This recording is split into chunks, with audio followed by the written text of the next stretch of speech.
Hello दोस्तों, this is के चौरसिया। तो आज का टॉपिक है चैप्टर नंबर 10। ये बहुत ही शॉर्ट वीडियो होगा।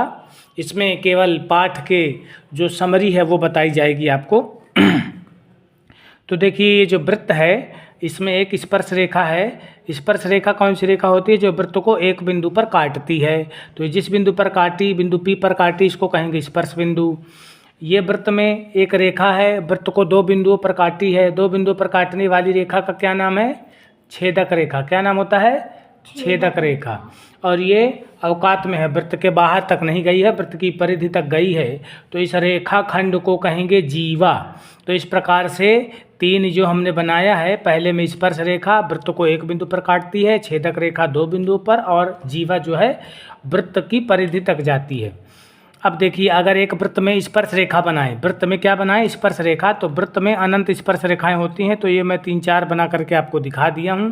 लेकिन अगर समांतर स्पर्श रेखाओं की बात की जाए तो समांतर स्पर्श रेखाएं इस प्रकार से दो बनती हैं। स्पर्श रेखा अगर एक है तो इस प्रकार से गांधी जी का चरखा बनेगा चित्र में।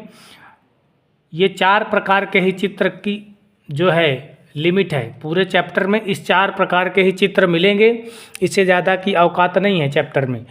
इसके अलावा कोई चित्र बनेगा भी नहीं, इसलिए आप अच्छे से इसको समझ लें। एक बार इन चित्रों को अगर आप समझ गए तो आपको इस पाठ में कोई भी परेशानी नहीं होगी। तो देखिए, जब एक स्पर्श रेखा होगी तो समकोण त्रिभुज बनेगा। गांधी जी का चरखा जैसे होता वैसे ही बनेगा। दो अगर स्पर्श रेखाएं होंगी तो जब टॉर्च टाइप का एक डायग्राम बनेगा। 3 स्पर्श रेखाओं में ऐसा चित्र बनेगा और 4 स्पर्श रेखाओं में ऐसा चित्र बनेगा।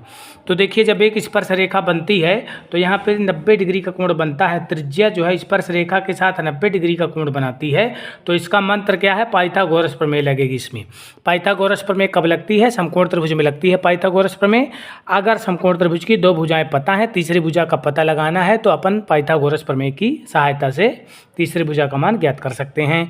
अगर 2 स्पर्श रेखाएं हैं तो इस प्रकार से चित्र बनेगा। इसमें खास बात होती है, जो AP है वो BP के बराबर होगा, क्योंकि बाह्य बिंदु से खींची गई स्पर्श रेखाएं बराबर होती हैं।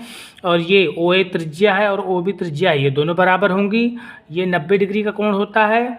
तो कोण O और कोण P ये दोनों मिलकर के 180 होते हैं। लेकिन अगर ऊपर वाले कोण O और कोण P की बात की जाए तो ये 90 होंगे।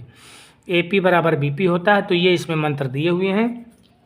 अगर 3 स्पर्श रेखाएं हैं, 3 स्पर्श रेखाएं हैं तो त्रिभुज के अंदर वृत्त बना है। तो देखिए, इसमें A से 2 स्पर्श रेखाएं गई हैं। A से कौन सी स्पर्श रेखा 2 गई हैं? एक A से गई है AR और AQ, तो ये दोनों बराबर होंगी। B से 2 स्पर्श रेखाएं गई हैं तो BR और BP बराबर होंगी। C से 2 स्पर्श रेखाएं गई हैं CQ और CP, तो ये दोनों बराबर होंगी। 4 अगर स्पर्श रेखाएं हैं तो वृत्त के अंतर्गत बनता है, वृत्त के परिगत चतुर्भुज बनता है। वृत्त के परिगत माने बाहर, तो वृत्त के बाहर चतुर्भुज बना हुआ है। तो A से 2 स्पर्श रेखाएं कौन कौन सी हैं? AS और AP, तो ये AP और AS बराबर हो गया। B से 2 स्पर्श रेखाएं हैं BP और BQ, तो ये दोनों बराबर हो गए। C से 2 स्पर्श रेखाएं CR और CQ, तो ये दोनों बराबर हो गए। D से 2 स्पर्श रेखाएं DR और DS हैं, तो ये दोनों बराबर हो जाएंगी। इस प्रकार से पूरे पाठ में इन पूरे कॉन्सेप्ट को अगर आप एक बार समझ लेते हैं तो आपको इस पाठ में कोई भी परेशानी नहीं होगी।